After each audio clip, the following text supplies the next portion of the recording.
What's up, you guys? Sean Ross Sapp, Fightful.com, here with a name you know, but you only know him as Honcho.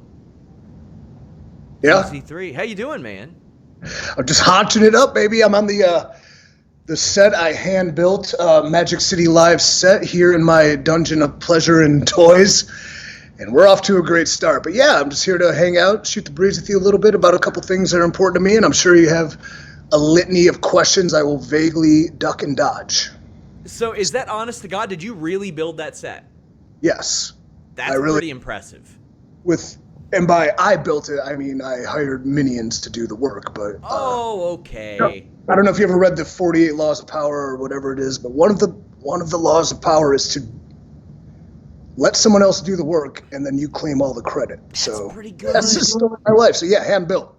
Yeah, because I saw that set. I see the one that Chael Sonnen has, and right now you can see my set. The other people can't. I've just got a green background and a heater next to me. Like, that's it. So I see your set, and I'm like, man, that's a work of art. That's beautiful.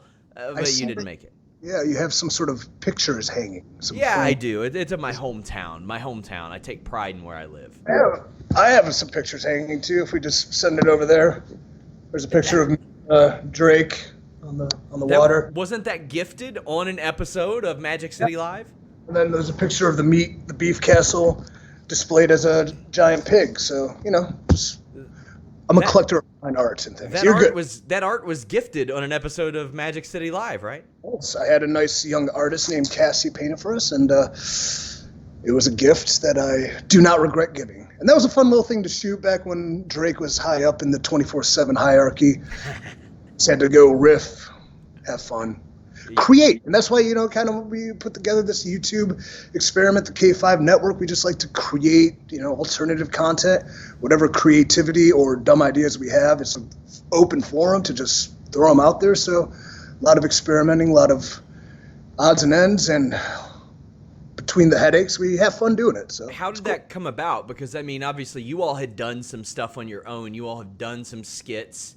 You all have a pretty rich history with one another, both as friends and foes, on camera, off camera, all that stuff. And now people can see you all each week.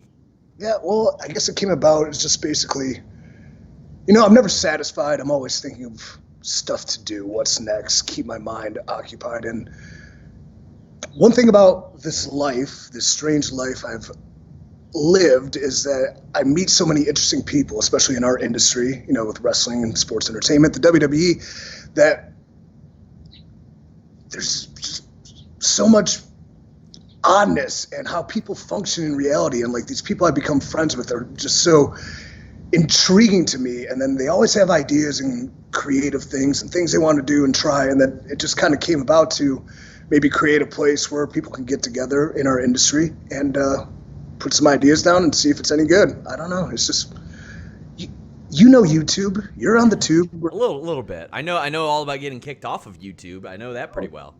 I'm there, but like creating content, I guess. It's just a forum. I like to call it a safe space to not be safe. I think that's super creative and clever. So thank me for that one. But just, we have no idea what we're doing, but we're certainly trying something. So. Well, you all are going to try the live format, so to speak, at Magic City Mania. That is correct. Weird that I mentioned that. It's at the Orpheum. Am I pronouncing that right? The Orpheum. I believe so. I believe it's the hallowed halls. Now, the one I have trouble with, is it Wyber? Is it Iber? What is it? Iber City? Wyber City? Ybor. 0 for 2. Soft E there. Yeah, Ybor City. Awesome place, especially in the Tampa area. I've frequented it quite a bit in my journeys through the TPA area and when I lived there, and I'll probably live there again one day, who knows. But yeah, it's an awesome city. Bars all across the street, weird people, cool people. There's this guy who, if you're in Ybor, if you're coming down from Mania and you're walking the streets of Ybor and somebody asks you, hey, man, nice shoes. And you're like, hey, cool, man, thanks. And then he's like, hey, can I take a look at the bottom of them? And you go, yeah, I guess. And then you kind of show him the bottom of your shoe. This dude licks it. What? There's a guy that will lick the bottom of your shoe in Ybor City. So look for him when you come on down to Magic City Mania, live at the Orpheum. So tell me, what is Malcolm Bivens doing there? Why is he there? Has he done this for a long time? Bivens is not the proverbial footlicker I'm speaking of, but he does have weird fetishes is the right word? Yeah. Tendencies, maybe, is more appropriate. But yeah, he's a weirdo. That dude's a weirdo. He's too big and time a bunch now. of weirdos are coming to the Orpheum April 2nd for Magic City Mania. R-Truth is performing there. Yeah. He's been he's been in the game for a long time. Braun Strowman's going to be there. Drake Maverick's going to be there. I have a bone to pick with Braun Strowman, and I think maybe you can straighten it out. Well, by all means, if I'm here to do one thing, it's to pick a bone for you. So what's up? Yes. I interviewed Braun Strowman last year, and he was wearing Crocs. Mm-hmm. And he tells me, Crocs are my party shoes. When I get the boots on, you know I'm down to business. But I see him dancing in the ring with New Day. It seems like he's partying to me, but he's wearing boots. Okay. It seems like he lied to me. And by the way, he said, I'm not going to stooge to you like all these dirt sheet marks do. And I'm like, I think he was intentionally giving me poor information. So I would go and report that Crocs were his party shoes, even though it's very clear that he still parties in boots. Well, one thing I can say about that is, A, life philosophy. It's not a lie if you believe it. Two, did I go A to 2? Okay. You did. 2, you could party in both boots and Crocs. The scenario set was he was in the ring after a match, I believe, with the New Day that he should change. Was dancing. When you're on the spot and you're wearing boots and it's time to dance, you just got to dance. Dance like no one's watching, even though the entire world is watching SmackDown on Fox. Him dancing. You know who was watching that too? It was my mother. Really? I was home with her for the holidays, and she was thoroughly entertained. So I mean, I was too. It crossed over to the mainstream of 65-year-old women. So, you know. At Magic City Mania, if you were to predict, will Braun Strowman be wearing Crocs? Oh, what do you think, Phil? Well, since we'll be coming from the Hall of Fame, he might have dress shoes on. I don't know if there'll be for a proper Croc switch. I guarantee he will be wearing Crocs at some point during WrestleMania weekend, and I guarantee if the shoe licker sees him, he's going to be pleasantly destroyed, I guess. Yeah, that's like the Mona Lisa of shoe lickings, right? Like that's what you got to do. You get that tug on the Beef King's bottom of his Croc, man. That's a scalp you'd like to collect. Plus, I mean, fashion has evolved. I mean, people wear sneakers, fashion sneakers with suits all the time. I'm pretty sure with his high-level income and his new contract, he could probably orchestrate some sort of classy Croc, right? Well, I believe him and Croc are in talks on some secret projects, so I don't want to say anymore. But, you know, if they come on to be sponsors of Magic City Live or Magic City Mania, or just him in general, I think the world would be a better place. But speaking of making the world a better place, here's where I segued before we get off track. Magic City Mania is happily partnered with the Apple a Day Foundation. So when you buy tickets to Magic City Mania, whether it's a VIP, whether it's general admission, first off, you're going to have an awesome time. It's going to be the party of Mania weekend. Secondly, that money is going directly to the Apple a Day Foundation, which is this awesome charity based in Tampa and New York. But their purpose is to give children fighting the ultimate battle, pediatric cancer, iPads, devices, iTunes gift cards, anything that keeps them connected to the outside world as they undergo, you know, the solitude of treatment. So it's actually a project that's, see, I get a little misty talking about it. It's become dear to us, and we really want to help them out and give them a good amount of gifts. But at the same time, we get the chance to hand deliver these too. So, you know, as a degenerate scumbag in real life, there's very few things that make me truly happy, but that's one of them. So if you guys come check out Magic City Live, know that it's going to a very great cause, and we hope you do, and we guarantee you a good time. So, sales. How did you first find out about the Apple a Day Foundation? I found out, I went to begin promoting this over in Tampa, and I went on 102.5 The Bone with Drew Garabo, and the almost Sister Abigail, Micah Rotunda, is a part of the show, so she hooked us up, and I visited them a couple times. But we were definitely looking for a charity that was local, and I asked him just because he has his hands in all sorts of different things, and he said apple a day, and then I did my research on him, and I talked to the people there, and yeah, it just seemed right, fit, and we're full steam ahead with him. So doing good feels good.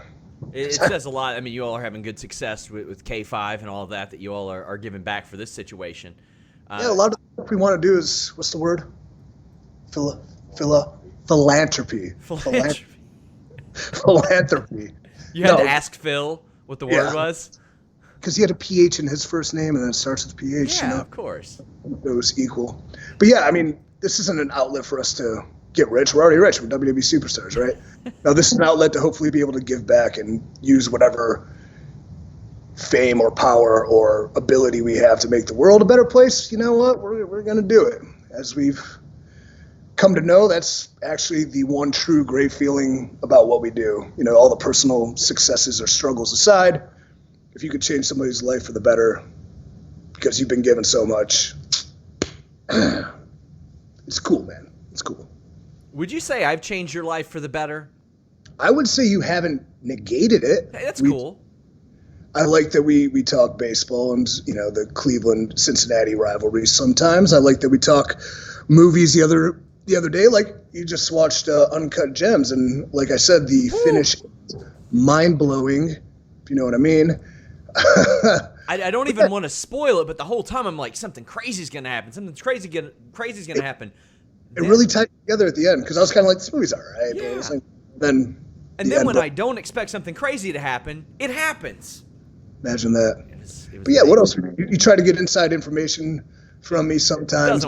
Doesn't work. Oh, I keep things in house. So, you know, and fake internet leaks are not me. Fake internet leaks. All my internet leaks are real. They just. You seem to have, you do reporting. Hey, there we go. Yeah, you're very good at it. Like, you vet things and you seek truth and then you verify them. So you're one of the very, very, very few that I think do it the right way. But yeah, I report good news. It just unfortunately doesn't come from you or Shane Helms or Matt Riddle or virtually anybody that people have actually seen me on screen with, because duh. But I mean, you were. I don't know if you've watched this FCW documentary. Have you seen this one that just dropped? I haven't yet, no. Oh, there's a picture of you in there. Yeah. Well, I mean, I probably should have been interviewed because I was there for 4 years and champions. And why do you think you weren't? I think because they filmed it while people were on the road and they had to turn it around quickly. So, and I was out at the time they were filming it. So, but I would have loved to have been a part of it because it was a huge part of my life. It was really such an awesome time. But at least I got a picture on there, and I think there's a bump and feed I was doing in there too, maybe some. But yeah, if it's good, I'll check it out. Yeah, that's the thing. It's pretty good, and I think it feels like it was very much a test the waters type of thing. I've always mentioned WWE romanticizes that Attitude Era and all that stuff, but now they're romanticizing more of the Ruthless Aggression Era and the FCW type of stuff. And I mean, half their stars came from there. Yeah. Do you think that if it's a success, we'll see more of that? Kind of like we did. I mean, Monday Night War content was very good. We saw a ton more produced. We're seeing Ruthless Aggression series just pop up out of nowhere. I think they do a great job with that kind of content. So the more is the better. I mean, I think it definitely take in-depth looks at, I mean, OVW would be cool. They're doing that for Ruthless Aggression Season 2. Yeah. So, yeah, more of that would be great. Because people do, I mean, it's very interesting seeing how people started. Like a guy that's been successful, like Drew, going to main event WrestleMania against Brock Lesnar, and where he started was FCW. So it's very cool for fans to get that inside look at the past, because the past is what shaped us all into who we are today. So maybe it resonates with the fans more too, and they can invest more emotion with the people they see on screen now. So yeah, I know you spent a little time at OVW. I can't wait for them to not interview you about it. I was never under contract in OVW. I was just trying to make my way there. It was a good run. Then I blew out my ACL and had to go home. So, whoops. I remember watching you. I think you tore. What did you tear when you faced Cesaro on Saturday Morning Slam? That was a patella dislocation, if I recall. Yeah, back when I was doing topes for some reason. Yeah, my knee. Funny. Well, let's talk about it. Yeah, hit Cesaro, boom, bam, blast him. Look at me, I'm an athlete, but my kneecap popped out of place. Ooh. I'm laying there going, I don't know if I can walk. So you remember Lethal Weapon? Yes. 2? Was it 2? Where Mel Gibson had to dislocate his shoulder, then he had to pop it back in place. Yeah. It's like my kneecap was dislocated, so I just started grinding it No. to hopefully give it some sort of stability to finish the match. And then I think I pulled him in, went up for a crossbody. Damn shame my knee was dislocated, missed, and then Cesaro got the better of me on that. But yeah, that sucked. How weird was it wrestling on that show? Because I remember that there were a lot of odd rules with Saturday Morning Slam. Like you couldn't punch people in the face, you couldn't do head or neck moves. There were a lot of weird things, and I know for a while they just edited around it. Yeah, I had a great time. First off, I was working Cesaro, and he's one of the best to do it. But you know, there's nothing wrong with having a match that challenges you to not do the things you're used to doing. Like, I think even in the FCW days, we were prepped for it, not because it was ever the intention that it would go like this, but we would have matches. All right, this match, you can't use the ropes. This match, no strikes. This match, do that. And it just challenged you to do different things and be better. And there's nothing wrong with a challenge and accepting it. Like, if you can't do something as simple as what they instilled on Saturday Morning Slam, then why are you doing this? Like, we're the best in the world, right? We can pull off anything and change anything and hopefully do it on the fly. So I enjoyed the challenge. I thought it was cool. Do you remember where Kai and Tai challenged the APA to a technical wrestling match?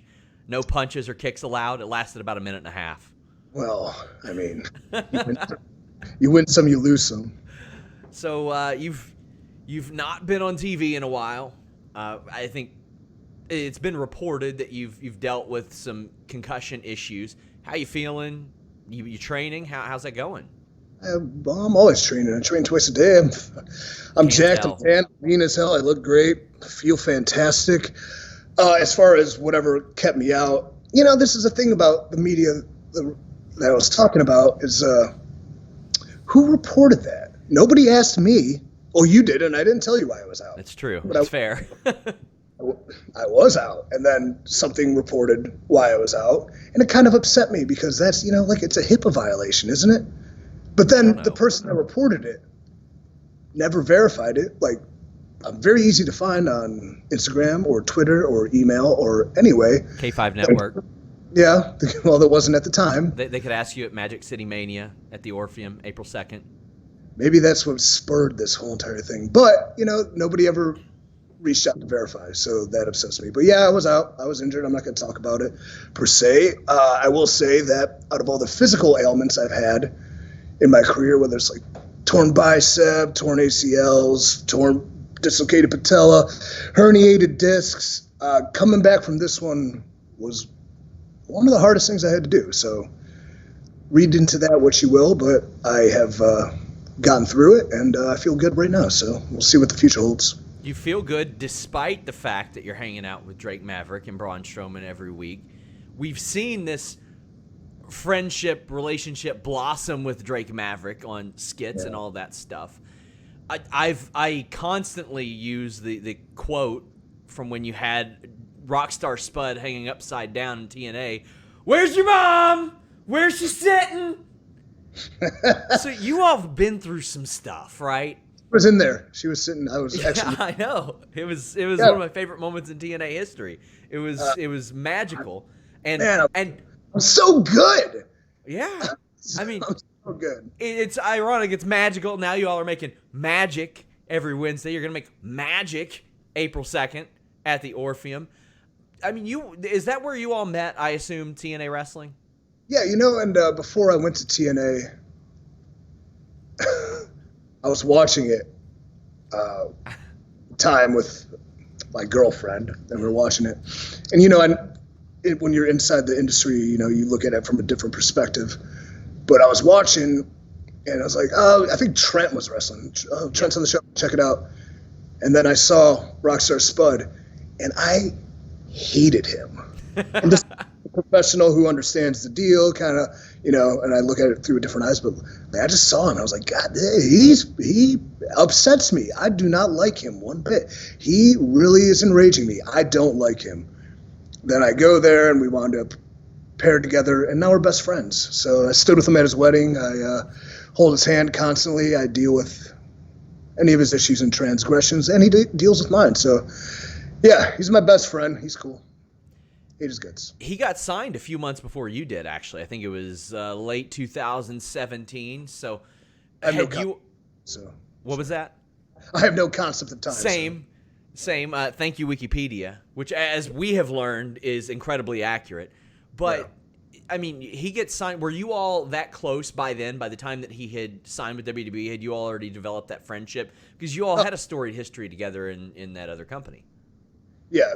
In TNA and Impact was definitely the blossoming and solidification of our friendship. So we've been best mates quickly ever since. We're very like-minded, though we're very different. So, we hold each other accountable and to high standards for both personal behavior and professional behavior. So he's, when it comes to ability to speak and ability to tell a story and even ability in the ring, he's one of the best I've ever met too. So extremely underrated in all aspects, and it sickens me I'm saying this about him. But yeah, he's good too. He signed, like I said, a few months before you did. Did that encourage you? Because you obviously had options at that point. You had developed into Impact's main player, and your contract was up. I had heard that NWA had maybe had some talks with you, so there were some other suitors for you. There was definitely, and actually my contract was still taking place. I decided to leave early because of the transitions going, and I just thought it was a good time for other people to step up and a good time for me to challenge myself somewhere else at the moment. So it was just, I had to do something different, especially where my personal life was at the time. Ironically enough, it was just, I needed a big change. And then his signing did not sway me, though, I would say. You were like, I don't care if you're there. You said that to him. You sent him a text message saying, I don't care if you're there. In fact, it may convince me to not sign there, end quote. I would say out of the decisions and the positive, negative board I created myself, positive at the very, very bottom, underneath, traveling way too much, would have been yeah, Spud's there, cool. So I think that maybe a lot of people don't know that you asked for your release, because now if you had asked for your release today from Impact Wrestling, you ain't getting it.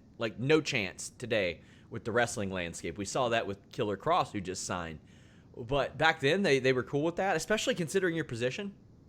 At that time, I think they were experiencing so many changes, and the reality of maybe they inherited a mess.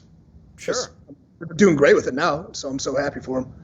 But at the time, I was pretty well compensated, so I think they were okay with me taking me off the books and helping me out and being okay with it, because they also wanted to build new and fresh people, and so yeah, they were okay with it.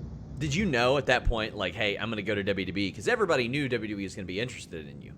Yeah, I had talks with multiple things, but there was something I felt I needed to accomplish at that time, and that's why I chose WWE. So why didn't you sign with Wrestling Society X or Lucha Underground because I don't know how to do any of those moves. Or XWF with Jimmy Hart and Hulk Hogan? Why didn't you sign with them?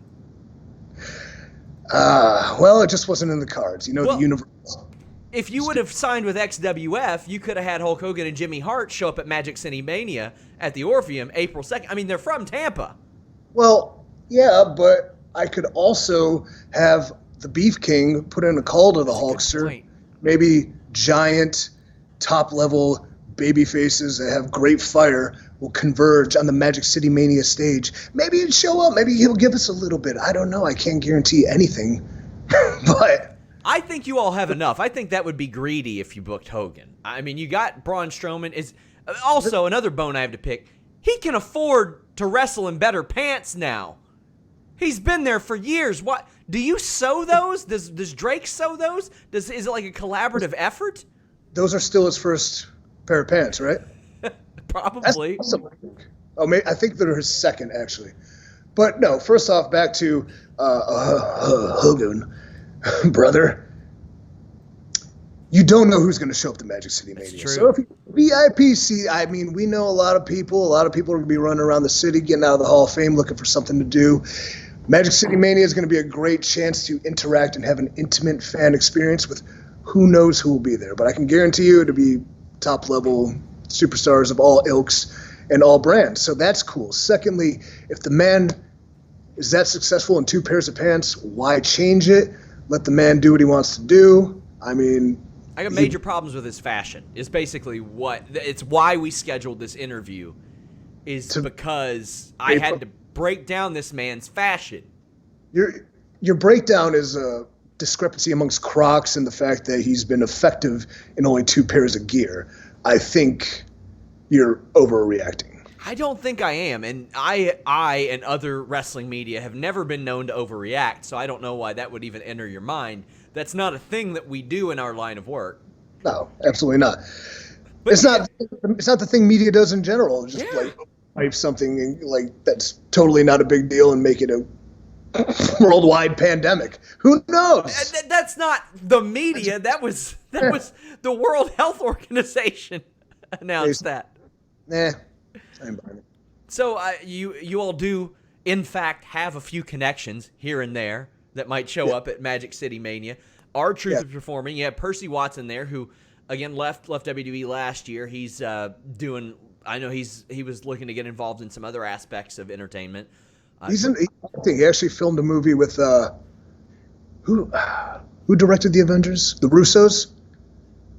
The Russo brothers made a movie in Cleveland. Yeah. The Russos made I think Tom Holland's in it, and I believe Percy, a.k.a. Nicky J, is a drill instructor in the movie because he filmed in Cleveland, and as you know, I'm from Cleveland, and as you know, he went and slept in my childhood bed a few of the days he's up there filming. Wow. So that's how close we are. I have great friends.